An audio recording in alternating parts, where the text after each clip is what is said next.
Hey, what's up you guys? It's Oliver, coming back at you with another video.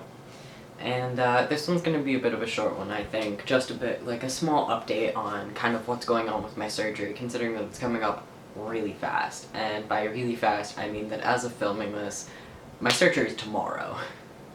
So, I just kind of figured that I would go through a bit of a timeline, sort of kind of how things have been going for surgery and what kind of updates I've been getting and when and all of that, and you know, then maybe if anyone else is getting their surgery or is looking at getting surgery done and they think it might fall within COVID time, then you'll kind of have an idea of how that goes. Because I'm sure that like a lot of YouTubers and a lot of just influencers that are transgender have posted a lot of videos and story updates and stuff about how their surgery and transition and stuff is going, and that mostly falls like not in COVID times. So now that COVID's kind of like popped up and is seemingly here to stay for a good while, I thought maybe I'd let people know kind of how things have been going for me, considering that most of my surgical timeline and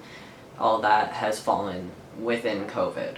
So I had a consultation for my top surgery at the Women's College in Toronto back in January. So early January I had my first consultation, and that wasn't really my favorite appointment ever. I felt like I didn't really get a lot out of it. I kind of figured that it would be a lot more information that I would get, but it really just seemed to be like, you know, an examination of my chest and, hey, by the way, we think you're going to need this specific type of surgery. So for me, I'm getting a double incision. Yeah, and that really just seemed to be it, like a small gathering of my personal health history information kind of thing, and, you know, here we'll send you a quote and let you know how things are going a little later on, and off you go. So, not really what I had hoped for, but still a step in the right direction. So I was definitely still excited that things were moving forward. Then I was given my date for October 29th, which is, as of filming this, tomorrow. But then when COVID happened, I was getting emails from some of my health team with the Women's College saying like, we're not really sure if that's still gonna happen, if that date's still solid, so, you know, just send an email to the secretary that works with your surgeon and ask her how scheduling's looking, and, you know, if you don't get an answer, it's probably because she hasn't gotten around to the schedule for your month yet, so, you know, just kind of take it easy and we'll see how things go. So I got some of those messages starting in, I believe, like June or July, and I really didn't get any confirmation as to whether or not my surgery was still going to be set at October the 29th until like mid to late September.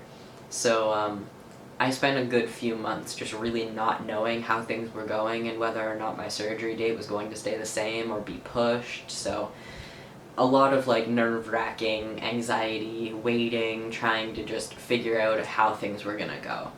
I did eventually get that confirmation though, so my date stayed exactly the same, and around then I was given the timing for my pre-operative date. So my pre-op date ended up being the 23rd, so not quite a week before my surgery was set to take place. At the pre-op date, I was asked to be prepared for a video call. I was asked if I wanted to do the meeting in person or if I was okay with online, and I said I was fine with online because we live like an hour and a half, sometimes depending on traffic, 2 or more hours away from the Women's College, which is in Toronto. So it's a bit of a struggle to drive all the way out there for a like 15-minute, half-hour appointment and then drive all the way back home. So I opted for the online visit, which just made more sense for me and my family. So I was asked to set up for a video call and was given a time of about 9:15 in the morning. And the day before, I got another email just saying like, hey, due to some scheduling stuff, we're gonna have to push your appointment back just a bit, so it'll probably be closer to like 9:45 in the morning. So just so you know, and you're not, trying to sign in and having trouble signing in for your time slot, which is no longer yours, basically.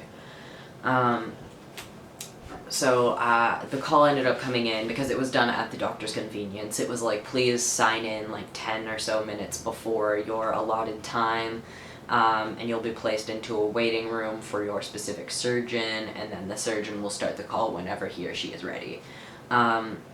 So my surgeon ended up calling me about 15 minutes after my appointment was set to start, which wasn't overly surprising. It was just kind of a waiting game and wait and see what happens. Basically all that happened in the pre-op appointment though was I got another examination from my doctor. So he asked me, I was given some instructions beforehand that were sent to me through an email, so just like a link or a document that was sent to me that I could open up and look through. And one of the things that it suggested was wearing like a button-up or a zip-up shirt or sweater for the appointment, and then that way if I was asked to be examined, I could just easily remove my shirt and be examined. So that was pretty much the only thing I was actually asked to do by my surgeon. He just kind of said like, oh, do you mind if I give you a quick examination? So I ended up just unzipping my sweater that I had put on. He examined me. I think it was just to make sure that things were still looking about the same as when I was examined back in January, because it had been like, oh god, how many months? January, February, March, April, May, June, July, August, September, October, so like 8 or 9 months since he had seen me and gotten to examine my chest. And it is known that sometimes testosterone causes changes in the way that your chest looks. So I think it was just a basic examination, just double check that things were looking the same and that nothing changed in the way that he thought we would have to go through with the surgery, and that he didn't have to change it to a keyhole surgery or something else. But he said no, we were going to stick with everything the same, that I would be a double incision and everything would just be exactly as we had talked about. And at that point I was asked if I was prepared to make payment for my surgery, and when we said that, well, I should mention my parents were there. So when we as a family said that yes, we were prepared to make our payment, I was told that I would receive a call or an email from his secretary just preparing to give out our information to pay with, and then we would be pretty well set to go. Just after my surgeon called me, he told me that I should expect a call from a nurse's assistant who would just kind of go over some of the more intricate details of surgery day and what to expect and all that kind of stuff. So I would say maybe like half an hour after I was done with my surgeon, I got that phone call from the nurse. And because of my anxiety about phone calls and just meetings and such in general, and sometimes with the way my anxiety works, and like especially my social anxiety, I have some days where I'm perfectly fine and I can ask questions, I can make statements, I can do whatever I have to do, and other days I'm just absolutely petrified to speak to people. So just because we didn't know what kind of a day I would end up having, my mom and dad sat down with me and helped me come up with some questions that we wanted to ask. Just to get some clarification on a couple things that weren't entirely clear in some of the emails that I had received prior to, or some of the information pamphlets that we had gotten previously. But when we went to ask the nurse's assistant some of the questions, she basically said, I'm actually not the best person to ask about this. Like, as much as I am a nurse, I'm only a nurse's assistant, so I really just work on like the books and stuff downstairs. I don't actually work in the clinic. So that phone call ended up just feeling quite pointless. No offense to anybody who does do that, it's just like, because of the way that it was spelled out to me through my surgeon, he made it sound like I was going to be getting like all of the nitty-gritty details that I would be needing for surgery, And then I was pretty well told, like, oh no, you're actually having another pre-operative appointment about 2 days before your surgery, in which you'll talk to an actual nurse, your pharmacist that'll be assigned to you through the hospital, as well as the anesthesiologist that will be working with you. So,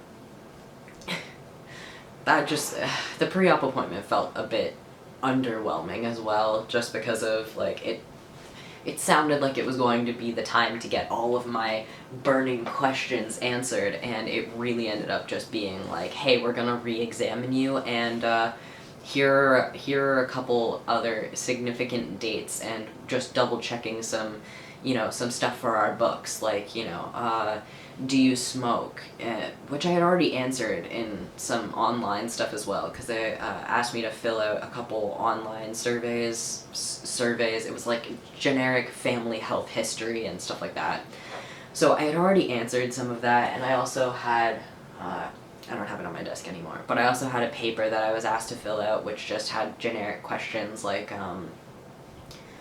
are you a smoker? If so, how often do you smoke? If you drink, how often do you drink? If you use drugs, marijuana, ecstasy, all of the bad drugs and some of the not as bad drugs, how often do you use, or what specific products do you use, that kind of thing. So, just that kind of stuff. So I'd already answered a lot of these questions, but I guess they were just double checking my answers or something. I was asked pretty well the exact same questions over again, so I'm not entirely sure what the purpose of that was, but whatever. The nurse's assistant just went over those questions again, and I gave all of my same answers again, which are basically, for smoking, I'm a social smoker. I don't smoke often enough for it to be how many a day. That doesn't pertain to me. I smoke in social situations with friends and stuff only. Drinking, pretty well the exact same. I drink when I'm out with friends or with Caitlin, and maybe every once in a while have like a drink with dinner if it's like a special occasion with my family, but other than that, I really don't drink. So asking me how many drinks I have per week is not a good example of how often I drink, especially for me. And I had to tell them that I smoke weed every once in a while, but the biggest thing was that they were like, oh yeah, just a reminder that because it's about a week before your surgery, we need you to stop doing those things. And I was very confused, because on all of the pamphlets it was like, you need to stop smoking 2 to 3 months before surgery, and stop drinking at least 2 weeks, if not like more, before surgery, which I did, because that's what the pamphlet said. So then when they were telling me, like, it's about a week now, so you need to stop doing those things, it was just kind of like, I'm sorry, what? Like, I don't quite understand how that made any sense, but just a heads up, that is how that kind of went. So that was my pre-operative appointment, and then 2 days after my pre-op appointment on the 25th, I ended up getting a COVID test done. Just as a precaution. I'm sure they just needed to check my results and see if I was positive or not. I was not. I got those results pretty quickly afterwards. And for anyone who hasn't done a COVID test or is wondering what it's like, really all it was going up to the gate where they were taking everybody. They asked if I had an appointment. I didn't have an appointment per se. I just had to tell them that I was there for pre-surgical testing. At which point they brought me inside to a little room. I was asked some generic questions, name, date of birth, that kind of stuff. If I had my surgical patient number, which I was given beforehand, I read them out the number, and they pretty much said, hey, that's cool, just wait here for a minute, we'll have you sent to another room in a moment. So then I went into an actual room with a doctor, and the doctor introduced herself, was basically just like, hey, have you done this before? No? Okay, cool. By the way, it basically feels like having water shot up your nose. And I said, I've never had that done either. So she was like, okay, cool. You know what else it feels like? Jumping into a pool and having water get kind of like stuck up in your sinuses. And that's about it. So it's really quick, it's really simple, don't worry. And I did ask a question there because I have my nose pierced, as some people might know. I asked if that would be like an interference in any way, or if I would have to take it out, and she said no, they only had to do it in one nostril. So as long as I had the one nostril clear, that was fine, and they could do it in that nostril. It really doesn't matter which side they do. So I put in a plastic like retainer just in case I needed to, or in case it would get in the way. But you know, if anyone has a piercing and they're worried about that, don't be. They can easily work around it, and I was pretty well told that even with the piercing in, it shouldn't be that big of an issue. They can pretty easily go around it if they need to. So I had the swab shoved up my nose. They kind of just twisted it around a little bit and counted to 5 and pulled it out, and that was it. That was my entire test. Put it in the biohazard tube and sent it off for testing, and I had my results like 12 hours later. So they came back negative. I think I already said that, but just to reiterate, I am COVID-free. So surgery is definitely going to go on as planned. I'm not quite sure how they would have gone about it if I had come back positive. But nevertheless, it's not mine to say how things would have gone. But right after my test, I was asked to quarantine for the next 4 days, or basically up until my surgery. So that pretty well means no outside visitors, no visitors in general, like even if they are within my social circle, I'm not allowed any visitors whatsoever. I'm also not allowed to go outside. So for the last like 3 days or so by now, I have not gone outside, I've not seen anyone. It's literally just been my parents and I living in the house, and I have not set foot outside since my COVID test. So I'm going a little bit crazy, but at least it gives me all this time to do things like film videos again and edit videos. So hopefully I'm going to have a whole array of stuff ready for you guys to watch when I'm recovering, because, you know, recovery is going to be rough. But yes, 2 days after my COVID test, I had my second set of pre-op calls from the hospital. The first one from, I believe it was the nurse first. Not that the order of them really means anything, but the nurse gave me a lot of generic information and answered a lot of the questions that I did have, like,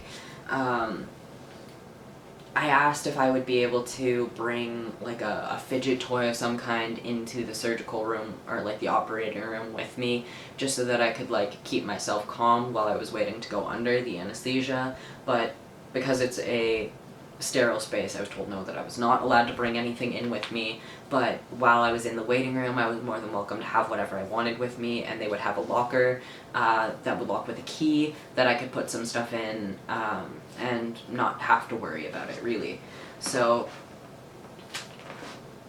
basically I can bring like a small backpack or something of some activities. So anybody who's watched my hobbies and coping type videos will probably know that I'll bring like my word searches or Sudokus or whatever, and do those for like 2 hours while I wait for surgery, because I've been asked to come in 2 hours before my surgery. But yeah, so they have a locker that I can put some stuff in, and all of that stuff will be returned to me as of the time that I get my surgery, or like as of the time that I'm waking up and leaving from surgery. Other generic things like dietary restrictions I asked about, because I knew that I have to stop eating as of midnight tonight, or for anyone else, the day before their surgery, you have to stop eating at midnight. You're allowed to have clear fluids like water and tea, or black tea, black coffee, that kind of stuff, up until, I believe it was 4 hours before the procedure. So, yeah, like I knew about those kinds of restrictions, but I wasn't sure if there was anything that they suggested I eat after the surgery, especially coming out of anesthetic for the first time. I've never had a surgery done before. So really all they said, that was because of the anesthesia and the fact that they put a breathing tube in, my throat would be a bit sore, so they just suggested that I have a lot of like soups and broths and really light meals for the first little bit until I'm feeling better and not quite so nauseous or anything from all of the drugs that they pumped into my system. And also just to make sure to have a lot of fluid, because obviously I'm not allowed to have fluids for 4 hours before my surgery. So, yeah. Also for on the way home, they mentioned, well, I asked and they mentioned that it would probably be a good idea to bring some, like, a blanket or some pillows to help prop myself up and be more comfortable, considering that it is a long drive home. So if anyone else is having a fairly long drive home from their surgery, keep that in mind. It might be smart to bring some pillows or something to keep yourself comfortable while in the car, because sometimes sitting in the car for a long period of time is really not comfortable, and after surgery I can only imagine that it would be like extra not comfortable. And as for like clothes and stuff, I was told to bring like a large button-up shirt that I can put over top of the surgical binder that they're going to give me. So that is what shirt I need to wear. As for like pants and stuff, they just said a comfortable pair of loose sweatpants, because I'm also getting liposuction around my hips, so the loose sweatpants part is just so that I'm not irritating my liposuction area. Because like, I've showed before, but like, my hip does that thing, whatever you would call that, so I'm just getting the liposuction right in here to get rid of some of that extra fat. So, because of that, and that's basically where sweatpants or pants sit, they just suggested a loose pair of sweatpants to try to keep that not irritated. Other than that, I just asked a lot of really generic questions, like, you know, how long was the surgery going to take, how long would I be under anesthesia, approximately how long until discharge, and the timings that I got really varied. I was told that the surgery would take anywhere between 2 and 3 hours, and that recovery time could take anywhere between 45 minutes to an hour to like 2.5 hours. So I have no idea about that, and I'll make another update video after my surgery and after I've calmed down from my anesthesia and drug-induced stupor, to kind of explain how things went and how long things took for me. So, yeah, that was like the stuff with the nurse, and she was very nice and just went over some of the same basic things, you know, name, date of birth, smoking, drugs, alcohol, stuff. Every single person seems to ask me the same questions, so be prepared to answer some of the same questions over and over and over again, but it's all for your health, so don't get too mad about it, I guess. The next person that ended up calling was the pharmacist, and the pharmacist just kind of went over what kind of medications I'm on currently, and went over a small list of things that I should not take, up to, well, they suggested a week before. Things like aspirin, because aspirin can react badly with what they're giving me, like the kinds of drugs and like anesthetic and stuff that they'd be giving me. So generic stuff like that, and there were also like a list of like vitamins and stuff that I shouldn't be taking. I don't really take vitamins anyways, so that wasn't a concern for me. But that's really all that happened with the pharmacist, and the anesthesiologist kind of gave me a quick run through of the day and how things were going to go. The fact that before surgery I would be going into a room to be getting nerve blockers. So basically they're going to do a quick ultrasound on both sides of my chest to pinpoint some of the nerves that might be affecting me the most. And that's really just to help with pain and stuff after the surgery. The numbing apparently should last up to 12 hours or something like that. So, yeah, I'd be getting nerve blockers before the surgery just to help with any pain felt after surgery. During surgery, the basic general anesthesia, as well as a breathing tube put in to help me breathe and also to help give me the gases of anesthesia that they need to give me. But that would be out by the time I woke up, and then once I wake up, it's just going to be some generic, here are some prescriptions that you're going to need to get filled of things that you're going to need to take on your own at home, and pretty well send me on my way from there. So the main COVID-related thing, I guess, that's going on and that people should be aware of is the fact that people are not allowed to be in the hospital, waiting room, surgical daycare, anything. Like, they're not allowed to be there with you. So for me, that basically means that my parents are going to drop me off and pick me up. So they have to drop me off at the front door. I have to go in on my own, like check in, sit in the waiting room for 2 hours on my own. My parents are not allowed to be in the waiting room with me. They're not allowed to come in with me whatsoever. It's completely by myself. So there's that. And then after the surgery, they're not allowed to come in to the surgical daycare center and hang out with me while I'm waking up from the anesthesia or anything like that. When I wake up from the anesthesia, it will be entirely with the nurses and nursing staff that will be around me, and they will be the only ones around me up until the time that I'm able to be discharged, at which point they will take me down to the main floor in a wheelchair, and my parents will pick me up from the main door. Like, that is it. There's no bending the rules on that. Like, I have to do the whole thing by myself. So if you are nervous about doing something like that on your own, take that into consideration, for sure, because it's going to be rough. And I know that even for me, it's going to be a really tough one to get past, but this is what I've been given, and I kind of figured that I've been waiting so long to get this surgery done, and I've put so much effort into making sure that it happens and all that I don't want to cancel it because of COVID, or, be a little bit scared about doing it on my own and decide that it's not worth it. Like, that just doesn't feel right to me. Like, I've put so much effort and so much time into this already, and I've waited for so long that it's really hard for me to look at the restrictions and decide that it's not worth doing the surgery anymore.